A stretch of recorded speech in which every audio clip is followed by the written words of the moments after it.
Manuel Castells, on the other side, he is a very clear, author. He writes very clear. Manuel Castells has been living in the United States for a lot of years. I think right now he's in Stanford, but I'm not sure about that. And he is considered, one of the leading voices when we're talking about the network society, when we're talking about the information age. They read him for this class, I believe. And Castells has this, he's the father, of this concept of the information age. Okay.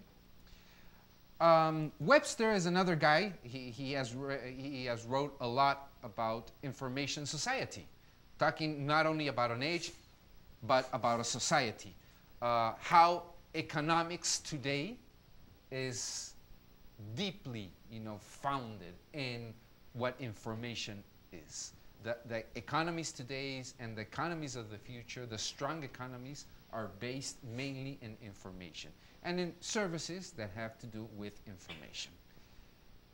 Johnson talks about the interface culture, and Deleuze and Guattari are two philosophers, sociologists that always, well, most of their books are written by both of them, and the same as Derrida. I mean, you can have fun reading and not understanding a word of what they're saying. Deleuze and Guattari have all this way of saying things on the most complicated way possible, and they are all the time inventing terms. For example, sorry, the French guy? His name? No, the one we already read. No, I read it on the other class. Sorry, I'm in another page. Not Sorry. Foucault? No, the one who came. Lipovetsky. Thank you. No, we read it here. Yeah, we did. Sorry. We read it in my both courses. Okay. Hypermodern. Hypermodern times of Lipovetsky. Lipovetsky takes a lot of terms from Deleuze and Guattari, but he explains it in a very clear way. So these are some of the guys we have to blame on when we're talking about this information age. So what is new and what is old? What are we talking about when we're talking about new, and what are we talking about when we're talking about old? Mainly when we're talking about old media, we are talking about analog technologies that have certain characteristics, these analog technologies. Comparing with the new media, when we're talking about new, mainly we're talking about digital communication media. We're talking about numerical representations. It is very different to have recorded in a tape or have recorded by numbers in a digital way, because numbers sooner or later can match. One of the most interesting things about the digital age as we are living it is that information is based on the same, on numbers. No matter if it's a word, if it's a sound, if it's a video, if it's an image, whatever it is at the end, zeros and ones. That's what it is. Everything we have in our information age is made this way. That didn't happen. We were living the age before, the analog age, where we are living that we were living in a world where each one of our sources had different characteristics. Now, again, everything at the end is a 0 and a 1. Código binario. How do you say that? Binary code. Binary code. Thank you very much. Okay, so, and this means that by binary code, we understand that we can reproduce in a much more easy way. We can manipulate much easier. We can transmit very easily. I know it has been a very interesting subject in the last years, how, for example, photographs. We can find these photographs where not anymore we can know if it is representing the reality or not, because it is so easy to manipulate any kind of image. the other day, one of these famous magazines, you know, fashion magazines, where I don't know if it was Demi Moore. Do you remember Tiger who Woods? she was? Was it the Tiger Woods? No, the Tiger Woods photograph, Vanity, was a great one, but that was real. But no, I'm talking about, I think it was Demi Moore, where they, yeah, they photoshopped her. Is that how you say it now? So they made her a perfect body, even though she's over, 50? What is she? She's over 50 or yeah. 60 or whatever. But they just cut a little bit of, you know, that guy, and they made her guy. And they were showing a photograph at the same moment, you know, like showing like, no, that's not her body, you know, they switch and whatever.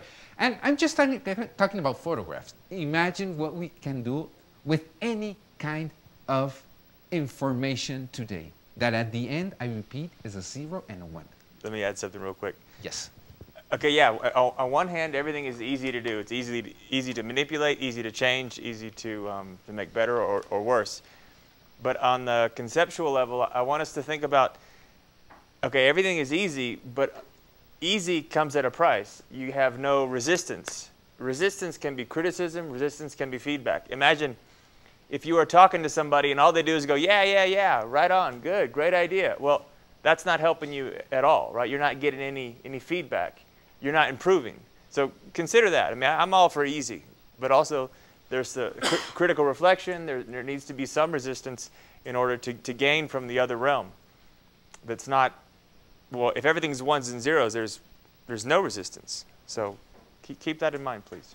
And the possibility of reproducing things in a very easy way.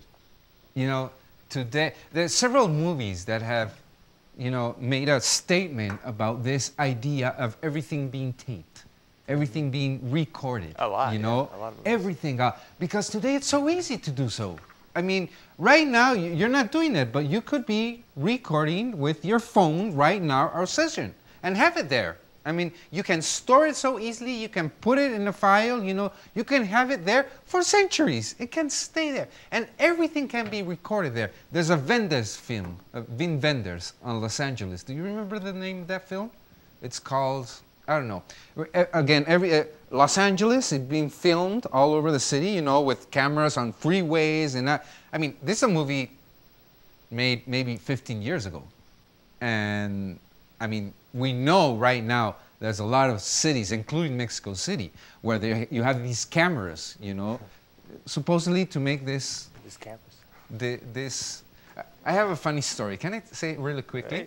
In Mexico City, we are using these digital photographs when somebody is going in a high speed. So they take the picture of the license plate. You know. So they take it and then the photograph arrives to your house, you know, with your ticket, you know, so you have to pay it, okay? So it happened that this photograph take one guy going, you know, fast, but it didn't only take the plate. It took also the driver and the person that was with the driver. It was his lover. Yeah. So the guy with the lover in the car, speedy, you know, and the photograph arrived to his house. To his wife, sorry. Yeah. House or home or whatever. Right? That's a great story. I mean, this is the world as we're living it today. And we have to get used to it. Convergence right there. Exactly. I mean... we got the domestic problems. We got his relationship. We got speeding. We got technology. All right there. One moment. Yeah, we have to have a good behavior. How boring. Anyway, okay. The End of Violence. Please watch that. If you can see that movie, take it from Blockbuster or whatever. The End of Violence. And that would, I mean, if everybody is being recorded and there's a big brother watching everything, there's no space in this society for the violence.